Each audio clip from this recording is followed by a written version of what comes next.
You're still watching Breakfast Central here on News Central. Our top stories for this hour begins right away.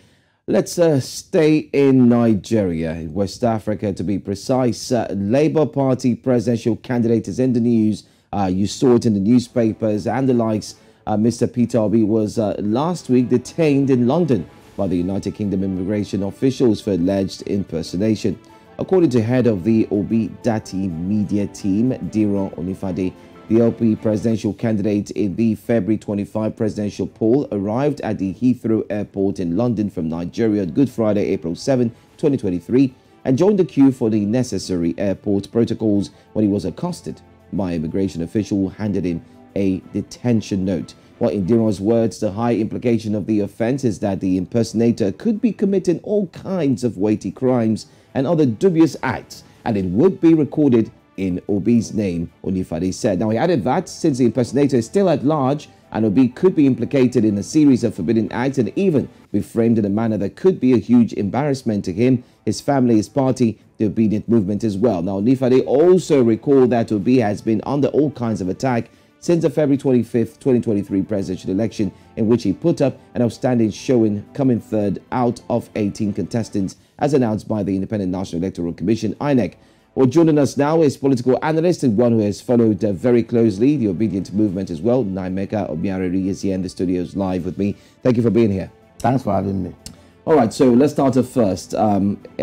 We've seen the statement that was released by the media team member who did say that Obi has indeed faced a series of backlash since he actually, after the elections. Let's look at this recent one, an impersonator in the United Kingdom, a place where he lived for quite a while. Yeah. What are your thoughts on this and these attacks? What does it show? Is it as a result of what the Labour Party has taken to court? I think what is happening here is very grievous. Let us even look at the situation here. Impersonation.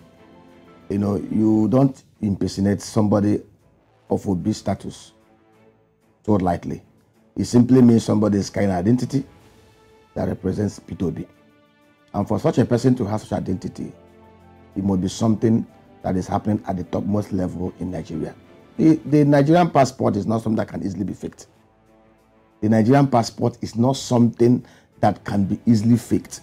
The biometrics, the chips inside it, the only persons that can provide a double identity impersonate to be are those at the highest level in Nigeria. And that is how grievous it is. And, all these things they are trying to do or they are doing is just to see how they can frustrate him, how they can demoralize him, how they can break him. But these guys are dealing with the wrong guy. P2B is a rock. They cannot easily break him.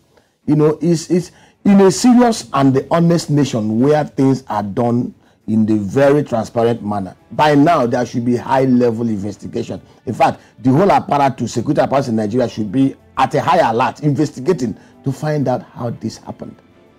Unfortunately, we are here in Nigeria.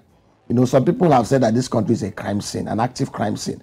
This is exactly what is happening here. They've done everything. They asked him to go to court, and the guy had gone to court. He is in court, presented his case, waiting for the tribunal to start proceedings.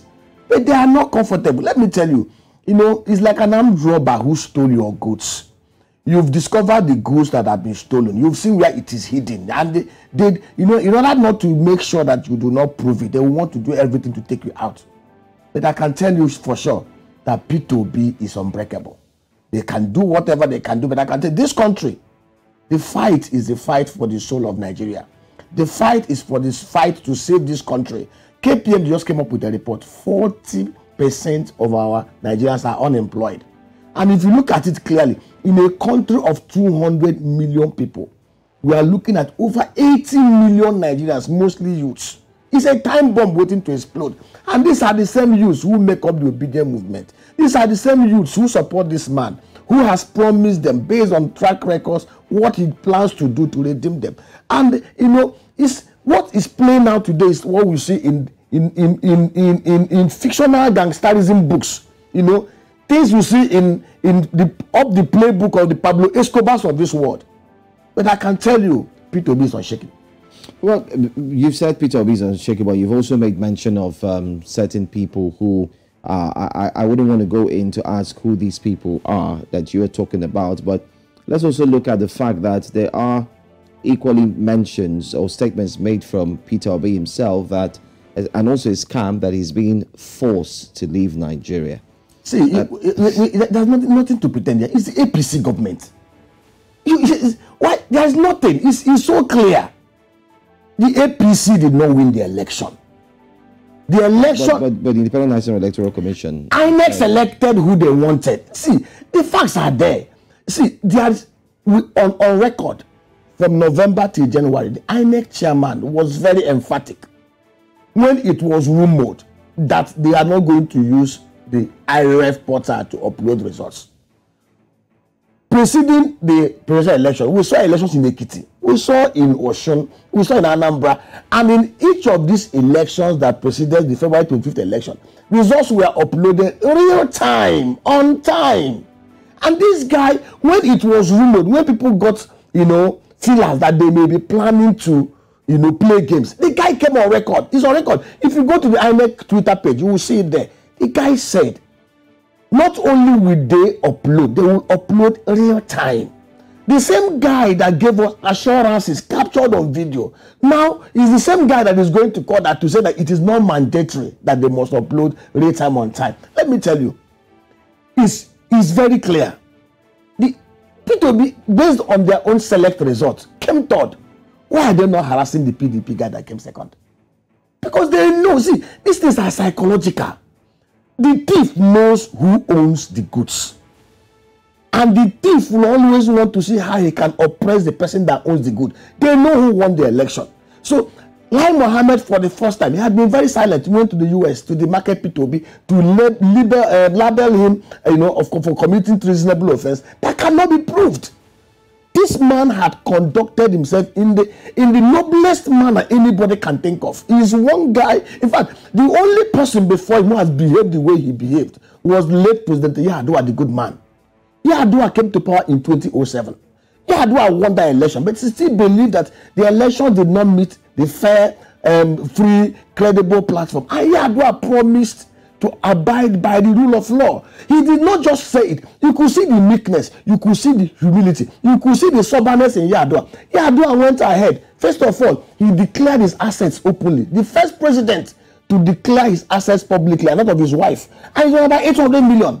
Yar'Adua was the first governor to leave savings in the state treasury. And he did not loot his people. And Obasanjo saw these traits, and Obasanjo supported Yar'Adua the president. Yar'Adua even empaneled the Uwais panel that brought about recommendations on massive reforms that will have prevented us from the February madness that we saw. But Jonathan Goodluck, smiling away the destiny of Nigeria, never implemented that panel's report. Yar'Adua, the good man, did not live to implement it. Obi is the next person after Yar'Adua that have shown us that sincerity, that goodness. And Nigerians have embraced him the way they embrace Yar'Adua. APC and those trying to frustrate him, trying to demotivate him, trying to demoralize him, are wasting their time. Obi is being backed by over 60 million Nigerian youths.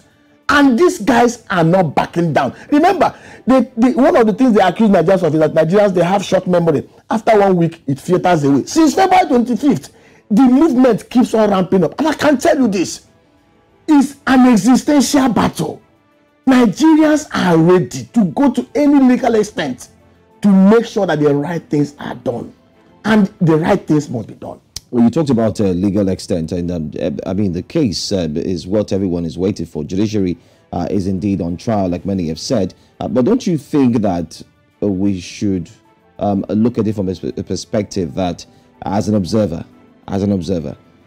possibly allow the judiciary to carry out its duty, and see if truly what many are saying that Peter Obi won, it should be proven in court? My brother, nobody in any form or manner has interfered with what the judiciary is doing. See, a majority of Nigerians are lettered. The youth we are talking about, I say it to anybody who cares to listen. In terms of morality, in terms of uprightness, in terms of upholding the rule of law and pursuing and agitating for what is right to be done, those below 30 in Nigeria, the Gen Zs, have shown themselves to be some of the most upright class of Nigerians. You can't bribe them. You can't suppress them. You can't put them down. Unlike the older generation that have swallowed abado and they are willing to do anything to destroy the destinies of generations unborn. Judiciary have a chance to redeem themselves. Like Olusabakoba said, former NBA chairman, if a former NBA chairman can express misgivings and doubts about the integrity of judiciary, who am I, a layman? You've seen what has happened. The Electoral Act's provisions are very clear. The conditions are very, very clear. By the provisions of the Electoral Act 2022, you cannot contest for two different positions at the same time. Before our very eyes, somebody participated in the same party's primaries nomination and primaries election for presidency, and the same persons are now given tickets to fight on the same platform of the party as senators. But if it's that of the APC, don't forget that the vice president-elect has come out to say that he had already left before he actually vied for the position of the vice president. Just that INEC did not receive the letter. I am talking about the judiciary interpretations of the law concerning those that went to Senate. The current Senate president and the Akpabio. You know, you saw what happened in Imo State, where somebody who came forth, who by what after Imo State was elevated to become governor by the aeroplane flying judiciary, driving judiciary. And this is the kind of thing that scares Nigerians. But we are saying, so we will abide by the rule of law.